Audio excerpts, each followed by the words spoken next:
자, 이 시간 우리에게 주신 하나님 말씀 보도록 하겠습니다. 하나님 말씀은 신약 성경 145면에 있는 요한복음 2장 13절로 22절 말씀입니다. 요한복음 2장 13절로 22절 말씀 제가 봉독해 드리겠습니다. 유대인의 유월절이 가까운지라 예수께서 예루살렘으로 올라가셨더니 성전 안에서 소와 양과 비둘기 파는 사람들과 돈 바꾸는 사람들이 앉아 있는 것을 보시고 노끈으로 채찍을 만드사 양이나 소를 다 성전에서 내쫓으시고 돈 바꾸는 사람들의 돈을 쏟으시며 상을 엎으시고 비둘기 파는 사람들에게 이르시되 이것을 여기서 가져가라. 내 아버지의 집으로 장사하는 집을 만들지 말라 하시니 제자들이 성경 말씀에 주의 전을 사모하는 열심히 나를 삼키리라 한 것을 기억하더라. 이에 유대인들이 대답하여 예수께 말하기를 네가 이런 일을 행하니 무슨 표적을 우리에게 보이겠느냐? 예수께서 대답하여 이르시되 너희가 이 성전을 얼라 내가 사흘 동안에 일으키리라. 유대인들이 이르되 이 성전은 46년 동안에 지어졌거늘 네가 3일 동안에 일으키겠느냐 하더라. 그러나 예수는 성전된 자기 육체를 가리켜 말씀하신 것이라. 죽은 자 가운데서 살아나신 후에야 제자들이 이 말씀하신 것을 기억하고 성경과 예수께서 하신 말씀을 믿었더라. 아멘. 우리가 지난주에 가나 혼인잔치에서 주님께서 어떻게 하나님 나라의 그 어린 양의 혼인잔치를 완성시킬 것인지에 대해서 한번 우리 다 같이 말씀을 통하여서 우리가 은혜를 받았습니다. 그리고 이 가나 혼인잔치에서 주님께서 물로 포도주를 만드신 사건 바로 뒤에 이렇게 붙어있는 사건이 바로 예수님께서 성전을 정결케 하신 사건이다. 성전 정결 사건, 성결 정화 사건이라고 부르죠.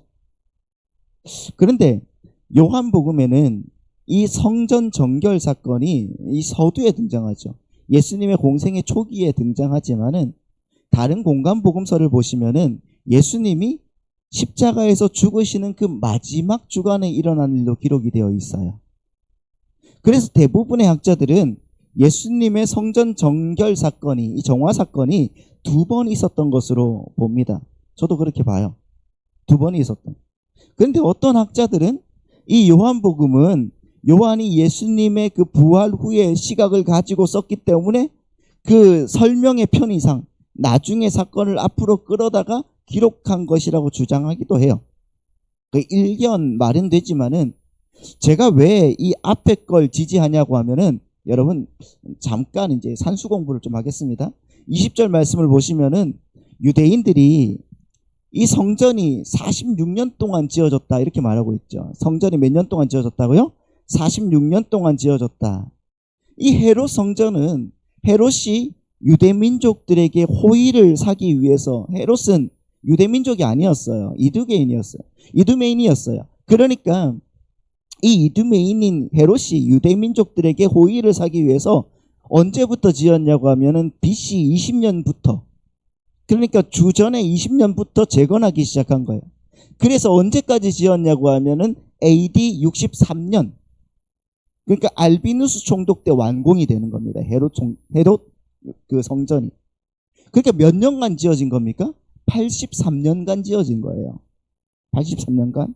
그리고 AD 70년에 딱 그 7년 만에 그렇게 죽어라고 지어서, 그렇게 80 몇 년 동안 3년 동안 그렇게 죽어라고 지어서 7년 만에 완전히 티토스 장군에 의해서 박살이 나는 게 바로 헤롯 성전인 겁니다. 그렇다면 그 성전이 재건되기 시작한 지 46년째 되는 해는 AD 몇 년이라는 거예요? 26년이라는 거예요. AD 26년. 그러니까 BC 20년에 시작했으니까 딱 맞는 거예요. 그러면 예수님이 태어난 게 언제입니까? 예수님이 언제 태어났죠? 네?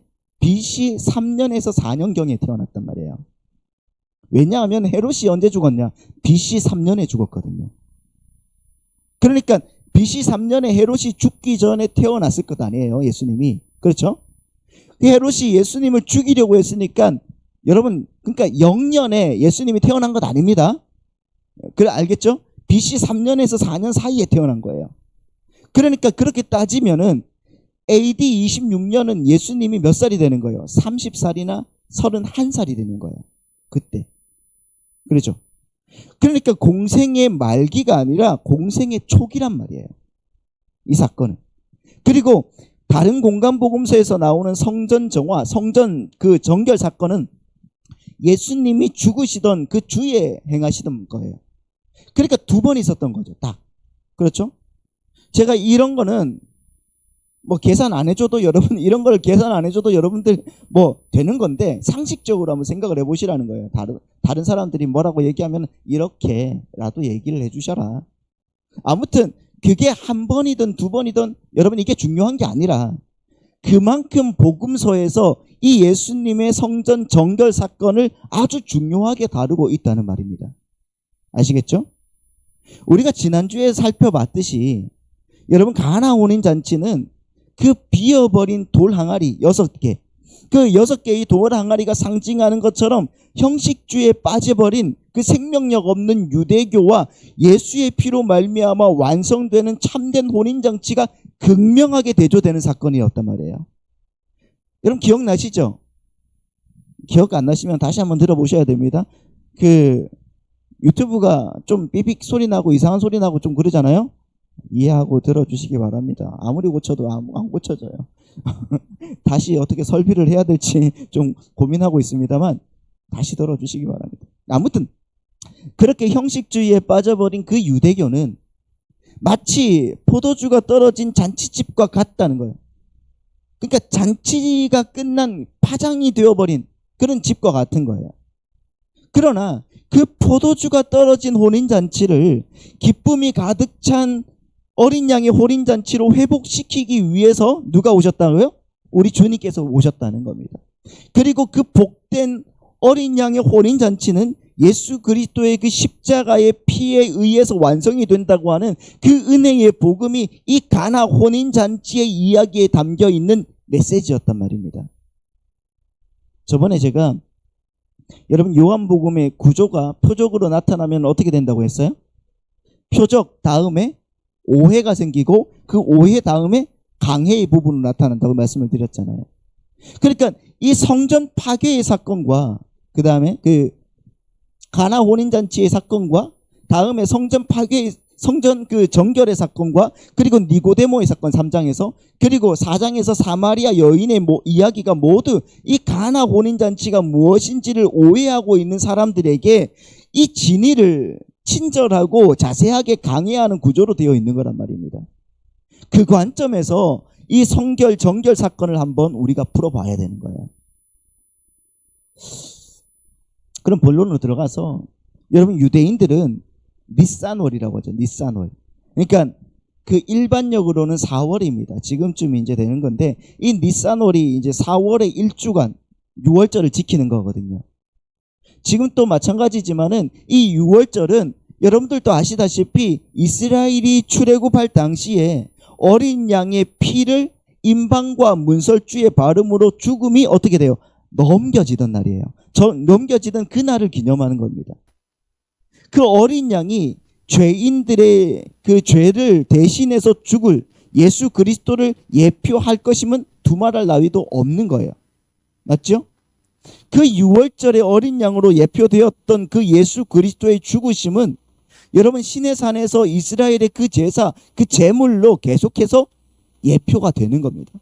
그리고 그 제사 제물이 바쳐지는 그곳이 바로 어디예요? 성막이었고 성전이란 말이에요.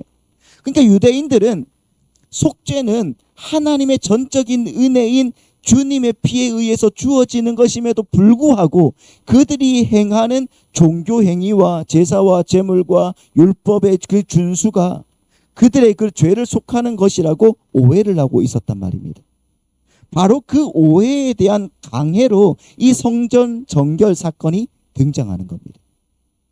이 성전 정결 사건을 여러분 머릿속에 한번 그림으로 한번 그려보십시오.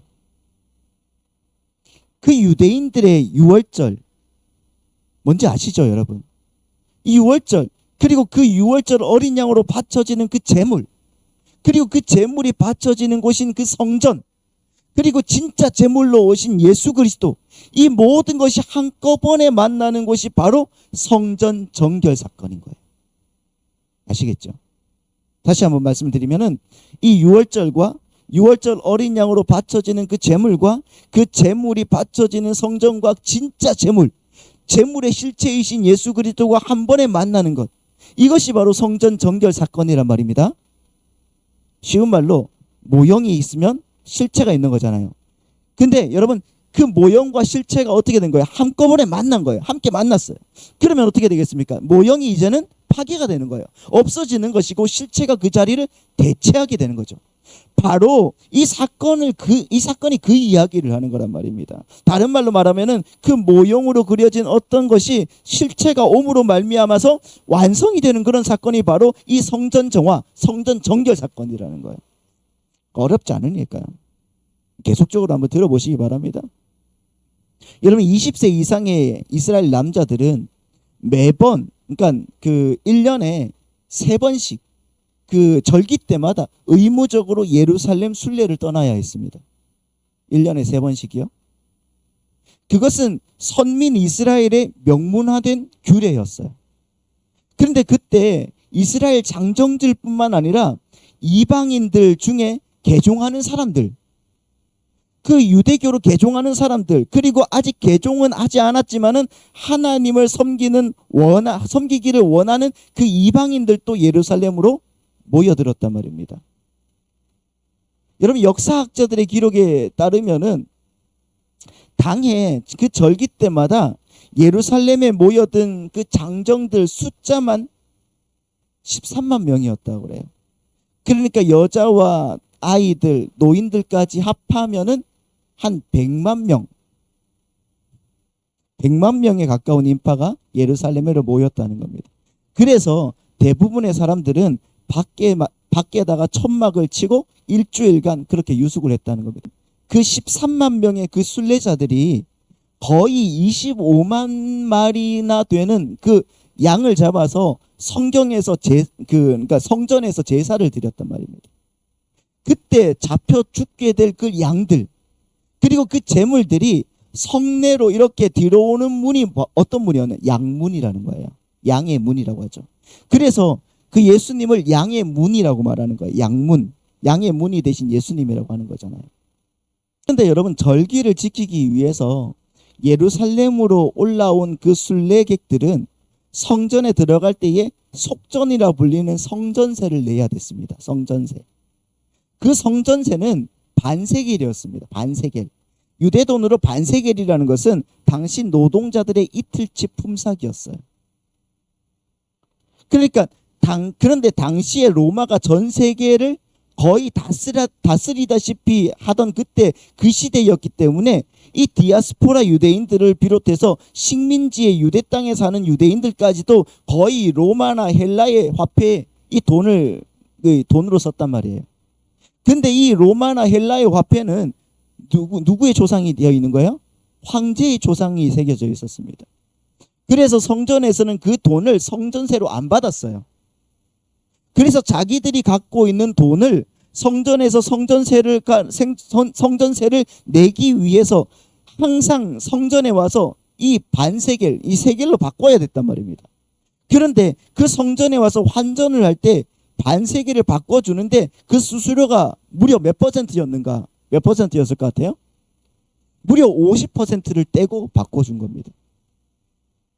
근데 그 환전을 주관하는 사람이 누구냐고 하면은 여러분들 잘 아시는 산헤드린 공회 의원이었어요.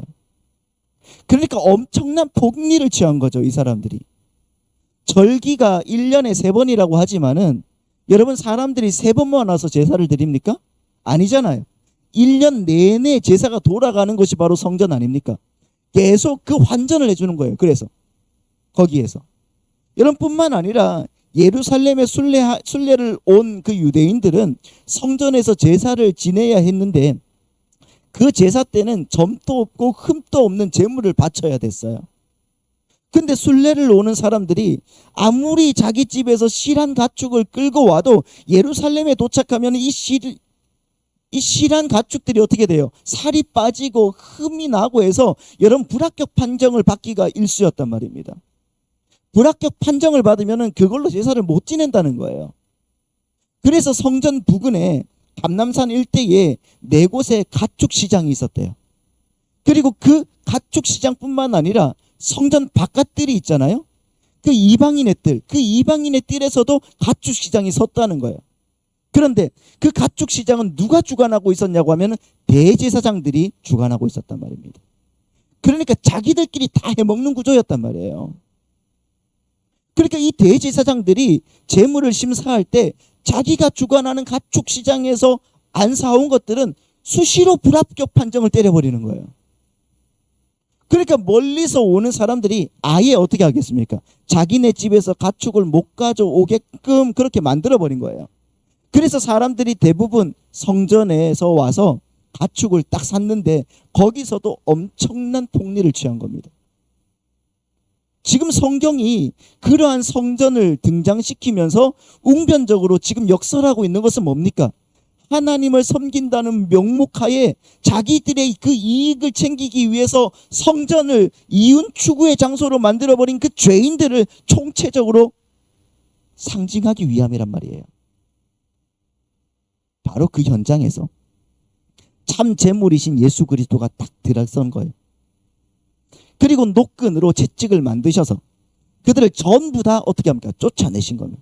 보십시오. 모형이 물러가고 실체가 들어서는 순간이란 말이에요.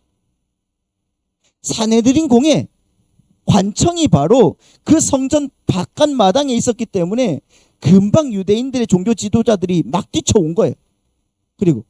그래서 그 막 뛰쳐와서 예수께 막 항의를 했어요. 18절 말씀을 보시겠습니다. 18절 말씀 보시면은 이에 유대인들이 대답하여 예수께 말하기를 이렇게 말하고 있어요. 이 유대인들이 뭐라고 합니까? 이런 일을 할 수 있는 권세를 가진 사람은 우리가 기다리는 메시아밖에 없다. 네가 메시아가 맞다고 하면은 우리가 놀랄 만한 표적을 행할 수 있어야 되는데 그 표적을 한번 그럼 보여봐. 이렇게 대들었단 말입니다. 왜냐하면 유대인들은 메시아가 오면은 대단한 기적을 일으키면서 등장할 것이라는 것을 철석같이 믿고 있었기 때문이에요. 그렇다면 유대인들이 정말 예수님이 메시아일지도 모른다는 그 기대를 갖고 그렇게 요구하는 것일까? 아닙니다. 18절 말씀 보시면은 이에 유대인들이 대답하여 이렇게 말하고 있잖아요. 여기서 대답하다라는 말이 아포크리노마이라는 말인데 이 말이 무슨 말이냐고 하면은 대들면서 말하다는 거예요. 대들면서 말하다. 그러니까 어떤 요구나 항변을 강력하게 드러내는 관용적인 표현이에요. 그러니까 쉽게 번역하면은 대들었다. 유대인들이 그렇게 예수님께 무리하게 대들었다는 겁니다. 그들이 정말 주님이 메시아일지도 모른다는 기대를 하고 있었다고 하면은 그렇게 무리하게 대들지는 않았겠죠. 그런데 19절 말씀 보면 예수님께서도 똑같이 말씀하셨다 그래요. 19절 말씀 보십시오. 시작. 예수께서 대답하여 이르시되 너희가 이 성전을 얼라 내가 사흘 동안 일으키다. 이 여기서 대답하다는 말도 아포크리노마이라는 거예요. 대들었다. 그러니까 예수님께서도 그들에게 강력하게 대드시는 거예요. 그 불꽃 튀는 살벌한 현장 여러분 한번 상상이 가십니까? 그거라는 거예요. 오직 자기들의 이윤 추구만을 목적으로 한 그 형식적인 종교 행위에 대해서 질책하시는 주님과 그렇죠? 주님의 그 모습과 주님의 그 지적을 못마땅해 하면서 그분을 죽이려고 하는 죽이려고 그렇게 이를 악무는 그 현장의 그 모습 속에서 오늘날에 여러분 우리의 모습이 보이지 않습니까? 생각을 해보셔야 되는 거예요. 16절 말씀을 보십시오. 16절 말씀을 보시면은 이렇게 나와 있습니다. 비둘기 파는 사람들에게 이르시되 이것을 여기서 가져가라. 내 아버지 집으로 장사하는 집을 만들지 말라. 내 아버지 집으로 장사하는 집을 만들지 말라. 이렇게 기록하고 있단 말이에요. 그리고 여러분 두 번째 예수님께서 그 공생의 이제 말기에 십자가 지실 때 하신 그 성전 정결 사건에 이제 마태복음 21장에 나오거든요. 21장 이하에 12절 이하에서 보면 좀 더 자세히 기록되어 있거든요. 이거 보십시오. 같이 한번 읽어보겠습니다. 시작. 예수께서 성전에 들어가사 매매하는 모든 사람들을 내쫓으시며 돈 바꾸는 사람들의 상과 비둘기 파는 사람들의 의자를 둘러 엎으시고 그들에게 이르시되 기록된 바 내 집은 기도하는 집이라 일컬음을 받으리라 하였거늘 너희는 강도의 소굴을 만드는도다 하시니라. 이렇게 말하고 있습니다. 이렇게 요한복음 2장과 마태복음 21장 사이에 가장 특이한 점은 여러분 마태복음 21장에서 예수님께서 인용한 뭐예요? 기록된 바 내 집은 기도하는 집이라는 인용 구절이에요.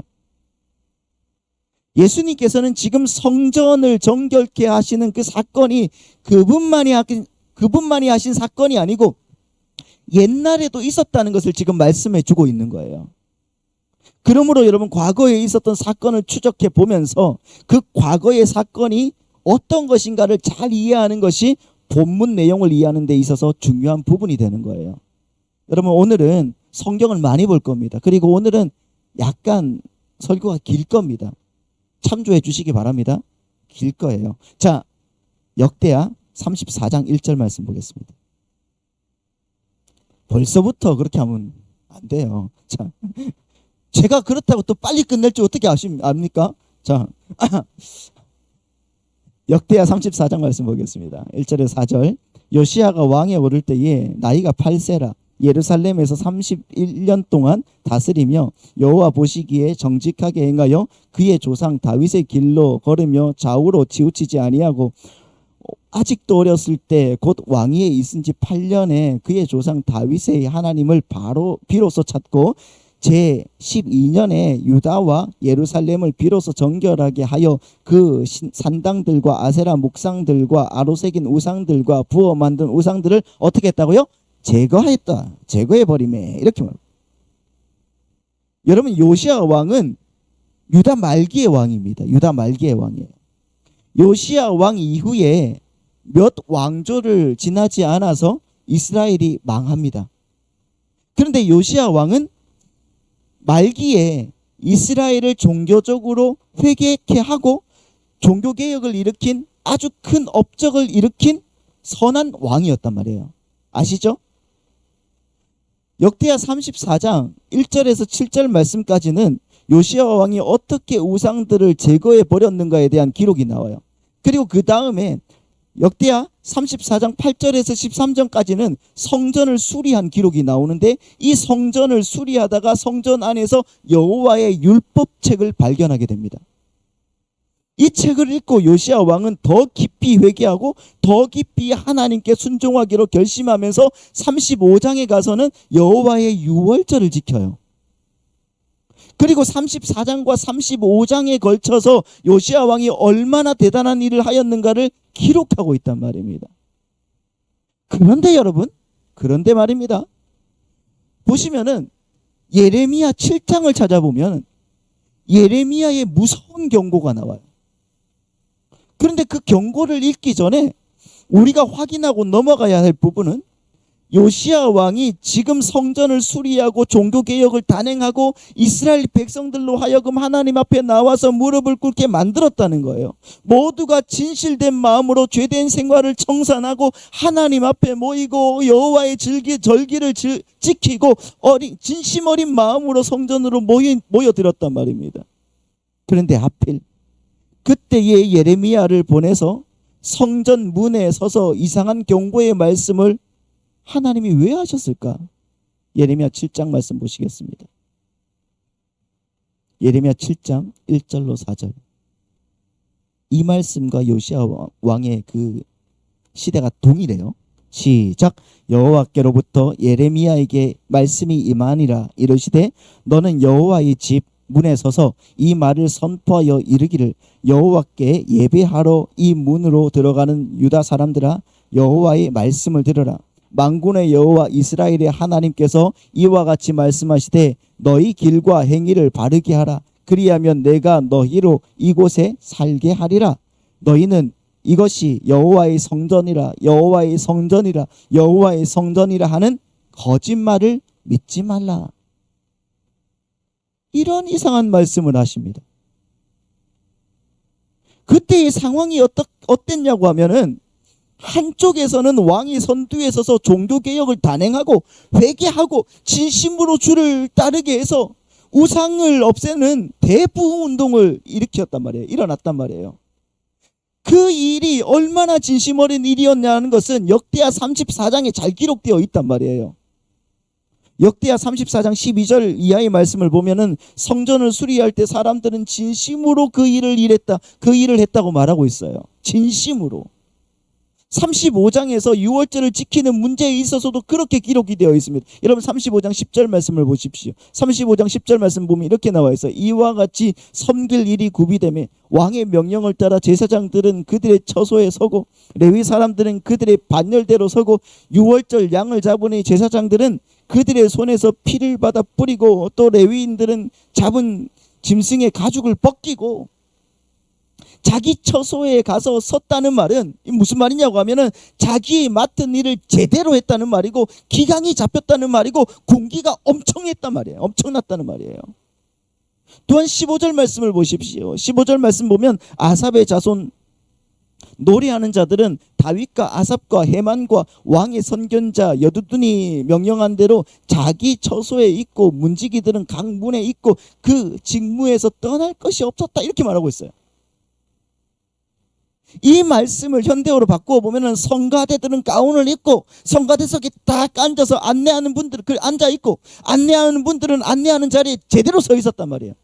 다시 말하면 여러분 예배에 지각하지도 않고 자기의 그 온몸과 정성을 다해서 하나님께 찬양하고 하나님께 예배했단 말이에요.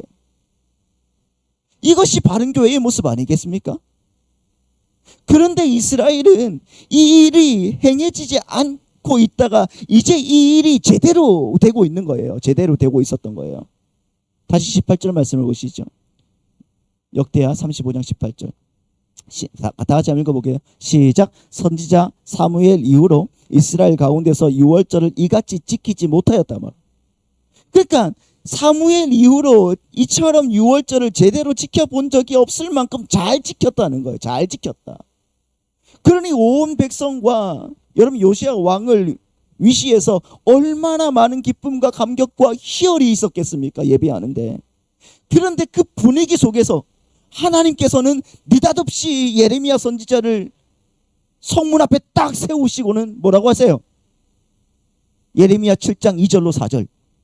너는 여호와의 집 문에 서서 이 말을 선포하여 이르기를 여호와께 예배하러 이 문으로 들어가는 유다 사람들아 여호와의 말씀을 들으라. 만군의 여호와 이스라엘의 하나님께서 이와 같이 말씀하시되 너의 길과 행위를 바르게 하라. 그리하면 내가 너희로 이곳에 살게 하리라. 너희는 이곳이 여호와의 성전이라 여호와의 성전이라 여호와의 성전이라는 거짓말을 믿지 말라. 이런 무서운 경고를 하고 계시는 거예요. 어떻게 보면은 무슨 말씀인지를 잘 깨닫기 어려운 말씀 아닙니까? 한쪽에서는 잘하고 있고 한쪽에서는 경고하고 있는데 뭐예요 이게? 왜 이런 일이 벌어지고 있는 거예요? 왜 이런 일이? 여기에 대한 해답을 예레미야 7장 5절에서 11절 말씀을 보면 알 수가 있어요. 너희가 만일 길과 행위를 참으로 바르게 하여 이웃들 사이에 정의를 행하며 이방인과 고아와 과부를 압제하지 아니하며 무지한 자의 피를 이곳에 흘리지 아니하며 다른 신들 뒤를 따라 화를 자초하지 아니하면 내가 너희를 이곳에 살게 하리니 곧 너희 조상에게 영원 무궁토록 준 땅이니라. 보라 너희가 무익한 거짓말을 의존하는도다. 너희가 도둑질하며 살인하며 간음하며 거짓 맹세하며 바알에게 분향하며 너희가 알지 못하는 다른 신들을 따르면서 내 이름으로 일컬음을 받은 이 집에 들어와서 내 앞에 서서 말하기를 우리가 구원을 얻었나이다 하느냐. 이는 이 모든 가증한 일을 행하려 함이라. 내 이름으로 일컬음을 받는 이 집이 너희 눈에는 도둑의 소굴로 보이느냐. 이 구절이 예수님께서 인용한 구절이란 말이에요. 내 이름으로 일컬음을 받는 이 집이 너희 눈에는 도적의 소굴로 보이느냐? 도적의 구렬로 보이느냐? 이것이 힌트가 되는 구절이란 말이에요. 그러면 왜 하필 하나님께서 여호와의 전을 깨끗이 수리하고 성심껏 모여드는 성도들을 향해서 너희가 내 집을 도적의 소굴로 만들었다 이렇게 말씀하시는 거예요. 그러면 그 앞에 말씀인 예레미야 7장 4절 말씀을 살펴보는 거예요. 자, 7장 4절 말씀부터 쭉 보십시다. 너희는 이것이 여호와의 성전이라 여호와의 성전이라 여호와의 성전이라는 거짓말을 믿지 말라. 그러면서 무엇을 경고합니까? 5절 이하의 그 내용. 너희가 만일 길과 행위를 참으로 바르게 하여서 이웃들 사이에 정의를 행하며 이방인과 고아와 과부를 압제하지 아니하며 무지한 자의 피를 이곳에 흘리지 아니하며 다른 신들 뒤를 따라 화를 자체하지 아니하면. 그러면 뭐 하겠다는 거예요? 축복하겠다는 거예요. 이 말씀의 의미는 만일 그렇게 행하면 이 성전도 같이 있겠지만은 너희가 이것이 여호와의 전이라 여호와의 전이라 하면서도 선과 공의를 행하지 아니하면 아무리 여호와의 전에 매달려 있어도 그런 것이 아무런 소용이 없다는 것입니다. 다시 8절 말씀 보시죠. 보라 너희가 무익한 거짓말을 의존하는도다. 너희가 도둑질하며 사진하며 간음하며 거짓 맹세하며 바알에게 분향하며 너희가 알지 못하는 다른 신들을 따르면서, 이렇게 다른 신들을 따르고 쫓으면서 하나님의 전에 들어와서 제사만 지내면 우리는 괜찮을 것이라고 할 수가 있겠느냐는 말씀이에요. 바로 이 같은 생각과 행동들로 인해서 하나님의 집이 도적의 소굴이 되었다는 말이에요. 그러므로 이 같은 소행을 하면서 이것이 여호와의 전이라 여호와의 전이라 여호와의 전이라는 거짓말을 믿지 말라는 거예요. 그것은 곧 뭐라는 거예요? 도둑질이라는 거예요. 도둑질. 왜 그것이 도둑질이 됩니까? 왜요? 하나님의 전에 나와서 하나님 앞에서 이 제사를 드린다는 것은 하나님을 나의 주인으로 모신다는 뜻입니다. 왜 뜻입니까? 이것이 기독교예요. 그런데 이대로 준행하지 못하면서도 다 준행한처럼 제사를 드리고 있으니 그것이 거짓이요 마음을 도둑질한 것과 마찬가지라는 거예요. 예레미야 7장 21절 이하를 보십시오. 만군의 여호와 이스라엘의 하나님께서 이와 같이 말씀하시되 너희 희생제물과 번제물의 고기를 아울러 먹으라. 사실은 내가 너희 조상들을 애굽 땅에서 인도하여 낸 날에 번제나 희생에 대하여 말하지 아니하며 명령하지 아니하고 오직 내가 이것을 그들에게 명령하여 이르기를 너희는 내 목소리를 들으라. 그리하면 나는 너희 하나님이 되겠고 너희는 내 백성이 되리라. 너희는 내가 명령한 모든 길로 걸어가라. 그리하면 뭘 받으리라? 복을 받으리라 하셨습니다. 여기서 만군의 여호와 이스라엘의 하나님이 이같이 말씀하시되 너희 희생 제물의 번제물을 아울러 그 고기를 먹으라는 이 말씀은 너희가 바친 제물은 너희나 먹으라는 거예요. 너희나 먹으라. 너희가 나에게 고기를 바치고 할 짓 안 할 짓 다 하지 말고 고기는 너희가 그냥 먹고 제발 말이나 잘 들어라 이 말이에요. 제사를 드리고 나서 돌아서서 딴짓을 하려거든 차라리 제사를 드리지 말고 내 말이나 좀 잘 들으라는 말이에요. 희생제물을 바쳤으니 이제 내가 할 일은 다 했다고 하면서 딴 일을 합니다. 그러자 하나님께서는 내가 너희를 출애굽시킬 때 언제 제물에 관하여 말했느냐? 그저 내 말 잘 들으라고 말하지 않았냐? 이렇게 책망하신다는 거예요. 예레미야 7장 10절에서 뭐라고 하십니까? 내 이름으로 일컬음을 받은 이 집에 들어와서 내 옆에 서서 말하기를 우리가 구원을 얻었나이다 하느냐?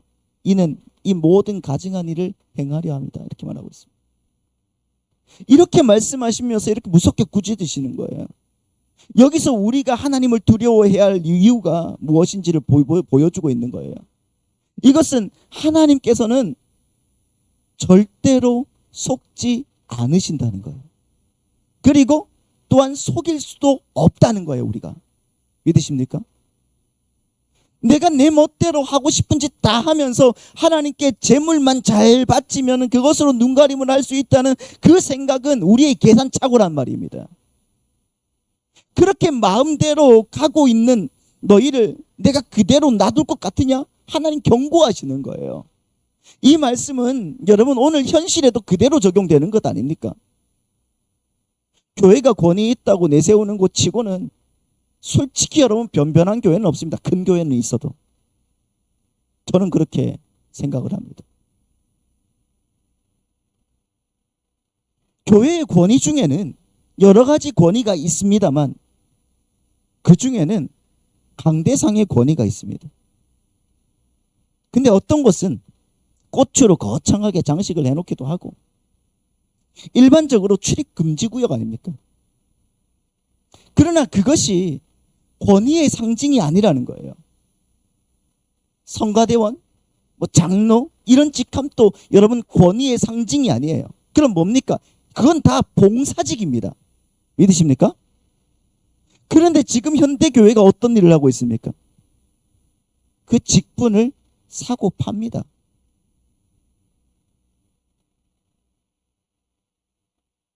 물론 모든 교회가 다 그런 것은 아니지만은 어느 교회이건 그렇게 안 된다는 보장은 없습니다.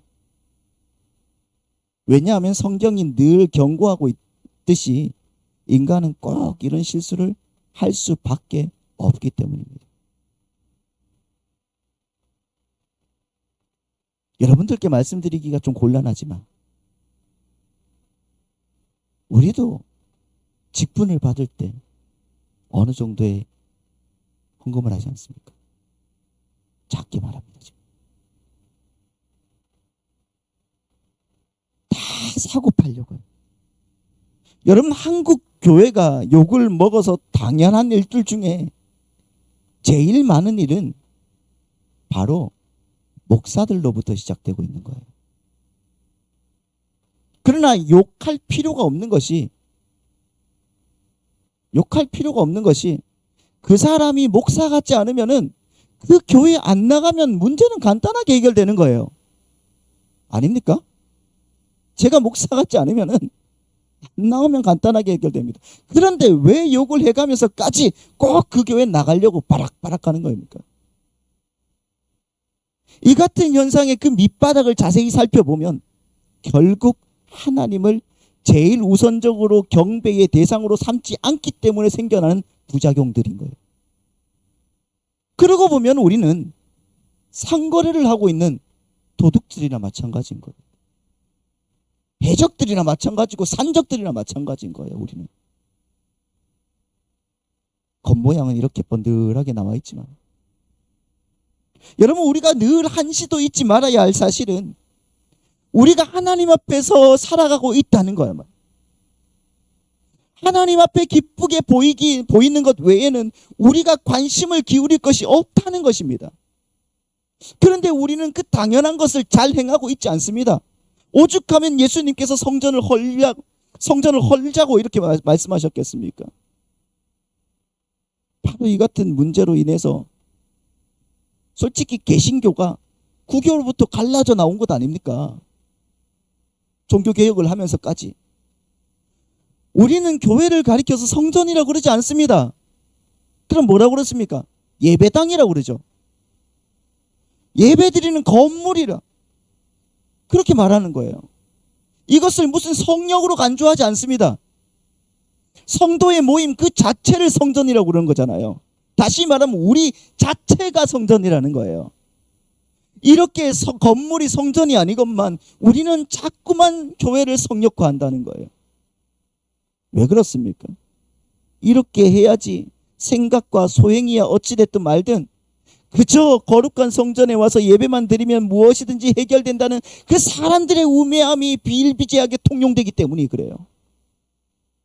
결국 건물을 성전으로 치장시켰을 때 생기는 그 부작용이 여러분 구약시대와 마찬가지로 신약시대의 교회 안에서도 성행하게 되는 거예요. 그래서 교회 안에 사기꾼들이 생기는 거예요. 그리고 도적대들이 그렇게 생기게 되는 원인을 제공하고 마는 것입니다. 예수님께서 요한복음 2장에서만 성전을 헐라고 한 게 아닙니다. 여러분 구약 성경의 제일 끝이 뭡니까? 말라기서 1장을 보십시오. 말라기서 1장 6절.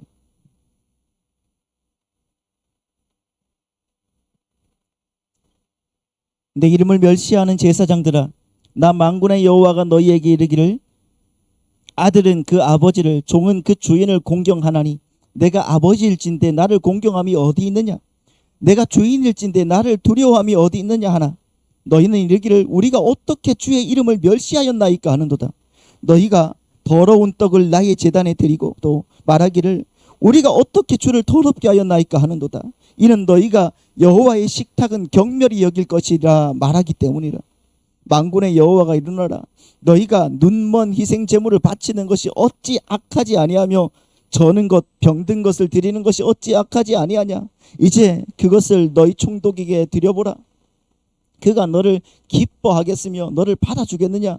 만군의 여호와가 이르노라. 너희는 나 하나님께 은혜를 구하면서 우리를 불쌍히 여기소서 하여 보라.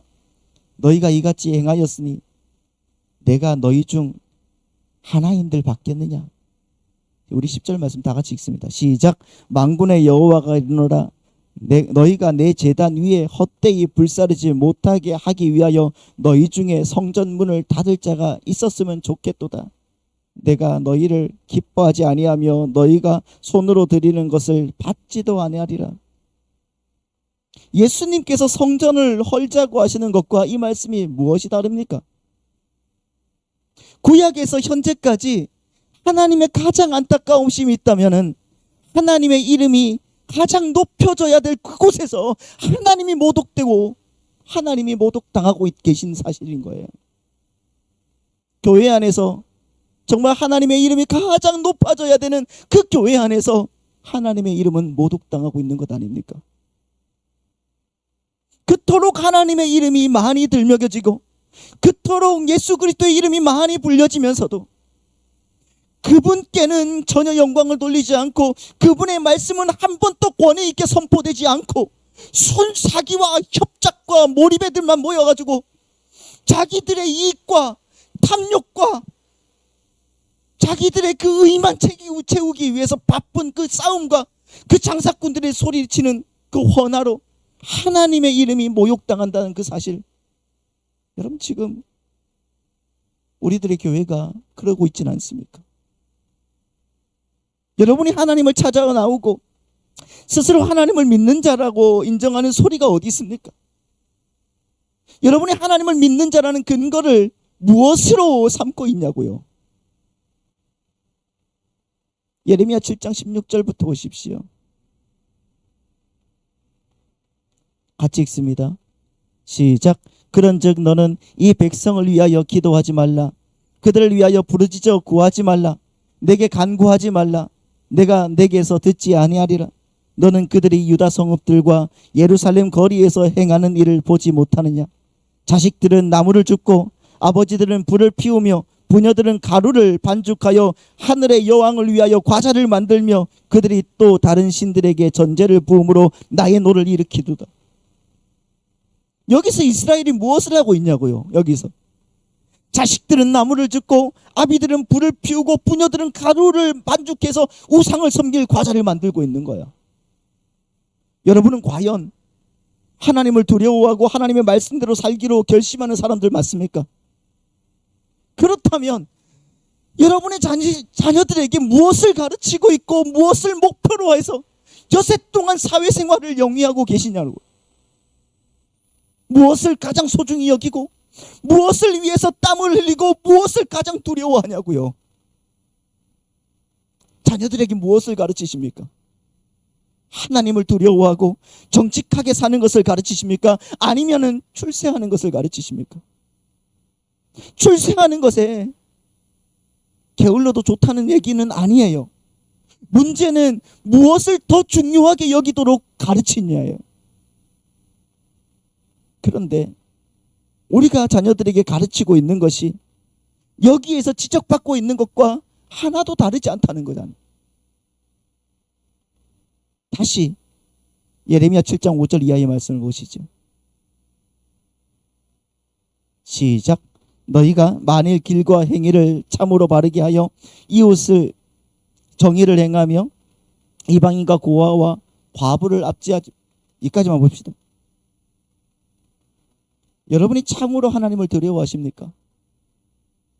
그러면 선행을 행하되 특히 가난한 자와 불쌍한 자를 돌보라고 하십니다. 우리가 사귀는 사람과 우리가 친하게 지내는 사람들이 어떤 사람들인가? 이익을 보기 위한 사람들입니까? 지위가 높은 사람들 아닙니까? 그들을 알므로 해서 조금이라도 이익되는 사람과 친한 것 아닙니까? 친해져서 손해보는 사람들과는 가급적이면 만나기를 회피하고 계시지는 않습니까? 찾아오면 밥 한 그릇이라도 먹여보내야 되는 사람, 돈이라도 빌려줘야 되는 사람, 꽂아봤자 받지 못할 그런 사람들과 만나는 것은 달가워하지 않지 않습니까? 그러나 여러분, 하나님께서는 우리에게 요구하십니다. 그런 사람과 친숙해지라고요. 우리가 사는 목표는 세상의 명예도 권세도 아니라는 거예요. 이 세상이 갖고 있는 힘과 물질과 권세를 탐하지 않는 것으로 우리가 누구인가를 증명하기를 원하신다는 거예요. 그렇다고 갖고 계신 것을 다 버리라는 이야기가 아니에요. 건실하고 성실하게 살아가라는 것입니다. 단지 그것을 자신의 욕심을 위해서 투자하지 말라는 것입니다. 이웃의 가난한 사람들과 불쌍한 사람들을 돌보라는 것이에요. 우리가 돌볼 것은 너무나 많습니다. 그리고 우리의 도움을 필요로 하는 것도 너무나 많습니다. 우리의 도움을 필요로 하는 것은 돈과 물질뿐만 아니라 우리의 시간을 필요로 하는 것도 많습니다. 그러나 마음에 우러러나기를 기다리지 마십시오. 마음에 우러러나기를 기다리지 말고 이제는 나도 할 수 있다 하고서 이를 악물고 한번 실천해 보시라는 거예요. 엊그저께 금요철야 때 그랬잖아요. 이를 악물고 죄와 싸워야 된다고요. 믿으십니까? 그런 일을 하지 않는 한 우리는 아무리 11조를 1억 원을 내고 내 눈을 빼내어서 헌금을 내셔도 그건 다 쓸 데가 없다는 겁니다. 너희는 이것이 여호와의 전이라 여호와의 전이라 여호와의 전이라 하는 그 거짓말, 그 말에 현혹되지 마시기 바랍니다. 좋은 옷을 입고 와서 성가대의 찬양을 듣고 좋은 말씀을 듣고 참 옳으신 말씀이다, 참 잘 부른다 하고 돌아가는 것이 신앙이 아닙니다. 어떻게 사느냐로 밖에 증명되지 않는다는 거예요. 어떻게 사느냐. 그래서 하나님은 성전을 헐기 위해서, 예수님은 성전을 헐기 위해서 오시는 거예요. 성전에 앉아서 제사장 노릇하고 재물을 들고 온 사람들의 마음을 헐기 위해서 오시는 거예요. 신령과 진정으로 예배를 드렸냐 안 드렸냐를 확인하기 위해서, 외식하는 자를 없이 하기 위해서 성전을 허시는 거란 말입니다. 여러분의 마음에 외식과 형식이 있습니까? 형식과 외식으로 만족한 성전들이 여러분의 마음이 없는가를 한번 살펴보시기를 바랍니다.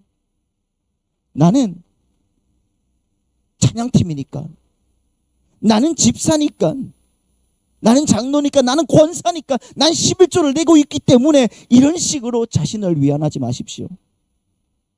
예수님께서는 그같이 이용되는 성전을 허신다는 거예요. 주님께서 받으시는 제사와 예배는 단 하나의 기준만 있다는 거예요. 그게 요한복음 4장 24절 말씀입니다. 다 같이 한번 읽겠습니다. 시작. 하나님은 영이시니 예배하는 자가 영과 진리로 예배할지니라. 여러분, 하나님께서는 이런 사람을 찾고 계신다는 거예요.